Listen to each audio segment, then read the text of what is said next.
नमस्कार दोस्तों। आज की इस कहानी में हम सुनने वाले हैं शनिदेव महाराज की एक ऐसी अद्भुत कृपा की कहानी जिसे सुनकर आपका मन भक्ति से भर जाएगा। ये कहानी है एक ऐसे अमीर और घमंडी आदमी की जिसके पास दुनिया की हर दौलत थी, लेकिन उसके पास भगवान पर विश्वास नहीं था। वो गरीबों का मजाक उड़ाता था और कहता था कि इस दुनिया में पैसा ही सबसे बड़ा भगवान है। लेकिन जब शनिदेव महाराज की दृष्टि उस पर पड़ी तो उसकी पूरी जिंदगी बदल गई। उसका घमंड टूट गया, उसकी दौलत चली गई और वो सड़क पर आ गया। लेकिन जब उसने सच्चे दिल से शनिदेव महाराज की शरण ली तो ऐसा चमत्कार हुआ जिसे देखकर हर कोई हैरान रह गया। तो आइए श्रद्धा और विश्वास के साथ सुनते हैं शनिदेव महाराज की कृपा की ये अद्भुत कहानी। डिस्क्लेमर: ये कहानी धार्मिक मान्यताओं और लोक कथाओं पर आधारित है। इसका उद्देश्य केवल भक्ति, प्रेरणा और आध्यात्मिक संदेश देना है। इस कहानी के माध्यम से किसी भी व्यक्ति, धर्म या मान्यता को ठेस पहुंचाना हमारा उद्देश्य नहीं है।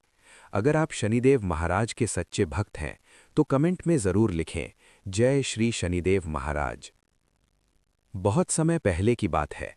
एक बड़े शहर में विक्रम मल्होत्रा नाम का एक बहुत अमीर आदमी रहता था।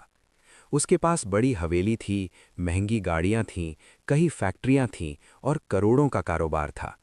शहर में लोग उसे बहुत ताकतवर आदमी मानते थे, लेकिन उसके अंदर एक बहुत बड़ी कमी थी। उसके अंदर बहुत घमंड था। विक्रम अपने पैसे पर बहुत घमंड करता था।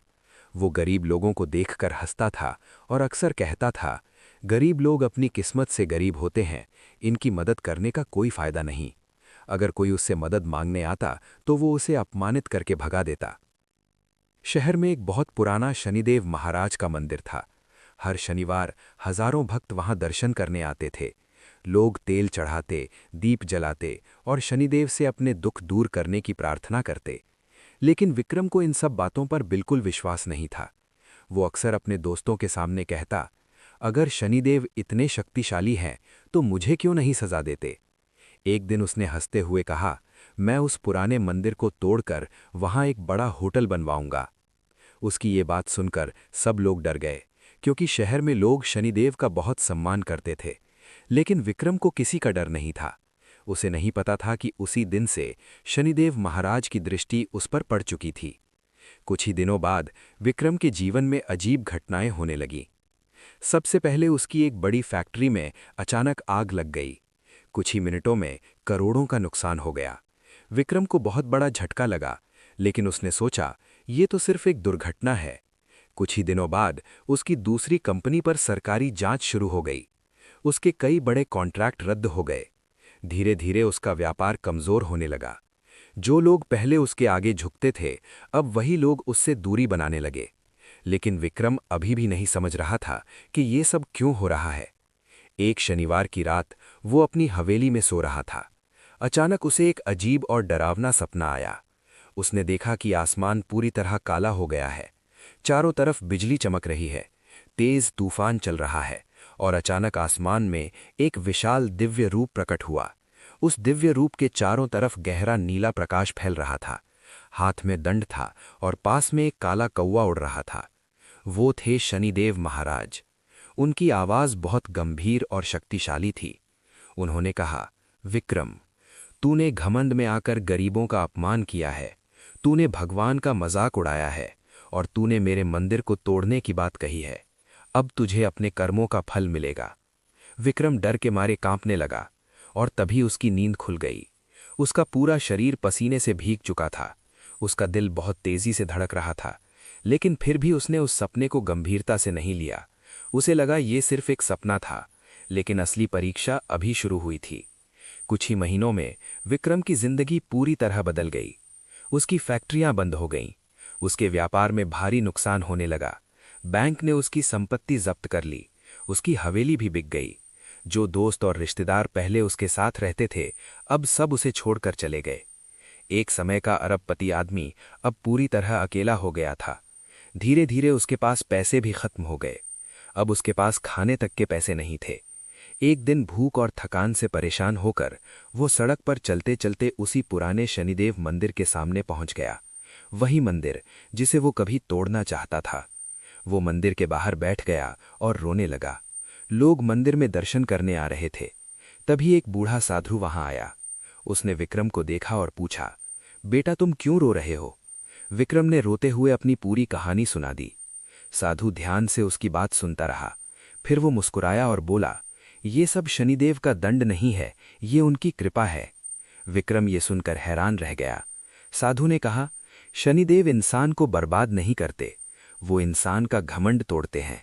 अगर तुम सच्चे दिल से उनकी शरण में चले जाओ तो तुम्हारी किस्मत बदल सकती है। विक्रम की आंखों से आंसू बहने लगे। वो पहली बार मंदिर के अंदर गया। उसने शनिदेव महाराज के सामने सिर झुका दिया और रोते हुए बोला, हे प्रभु, मुझसे बहुत बड़ी गलती हो गई। मैंने घमंड में आकर आपका अपमान किया, मुझे माफ कर दीजिए। उस दिन के बाद विक्रम हर शनिवार मंदिर आने लगा। वो मंदिर की सफाई करता, गरीबों को खाना खिलाता, भक्तों की सेवा करता। धीरे धीरे उसका दिल बदलने लगा। अब उसके अंदर घमंड नहीं था, सिर्फ भक्ति थी। एक दिन वो मंदिर की सफाई कर रहा था, तभी एक बहुत अमीर व्यापारी वहां दर्शन करने आया। उसने देखा कि विक्रम बहुत ईमानदारी से काम कर रहा है। उसने विक्रम से पूछा, तुम पहले क्या करते थे? विक्रम ने बिना कुछ छुपाए अपनी पूरी कहानी बता दी। व्यापारी उसकी सच्चाई से प्रभावित हो गया। उसने कहा, मैं एक नया व्यापार शुरू कर रहा हूं, अगर तुम चाहो तो मेरे साथ काम कर सकते हो। विक्रम ने इसे शनिदेव की कृपा माना। उसने पूरी मेहनत से काम करना शुरू किया। धीरे धीरे व्यापार सफल होने लगा। कुछ ही सालों में विक्रम फिर से अमीर बन गया, लेकिन इस बार वो पहले जैसा नहीं था। अब उसके दिल में घमंड नहीं था, अब उसके दिल में भक्ति थी। उसने सबसे पहले क्या किया? उसने उसी पुराने मंदिर का भव्य पुनर्निर्माण करवाया। अब वो मंदिर पहले से भी ज्यादा सुंदर हो गया। हर शनिवार हजारों भक्त वहां आने लगे। विक्रम खुद मंदिर में बैठकर गरीबों को खाना खिलाता था। एक शनिवार की रात विक्रम मंदिर में बैठकर प्रार्थना कर रहा था, तभी अचानक मंदिर के अंदर तेज दिव्य प्रकाश फैल गया। विक्रम ने आंखें खोलीं और उसने देखा कि उसके सामने वही दिव्य रूप खड़ा है, शनिदेव महाराज। शनिदेव ने कहा, विक्रम, तूने अपनी गलती स्वीकार की, तूने अपना जीवन बदल दिया। अब मेरी कृपा हमेशा तुझ पर बनी रहेगी। विक्रम की आंखों से आंसू बहने लगे। उस दिन के बाद उसकी जिंदगी में कभी दुख नहीं आया। और लोग आज भी कहते हैं कि अगर सच्चे दिल से शनिदेव महाराज की शरण ली जाए तो वो सबसे बड़े संकट को भी आशीर्वाद में बदल देते हैं। अगर आपको ये कहानी पसंद आई हो तो वीडियो को लाइक और शेयर जरूर करें और कमेंट में लिखें, जय श्री शनिदेव महाराज।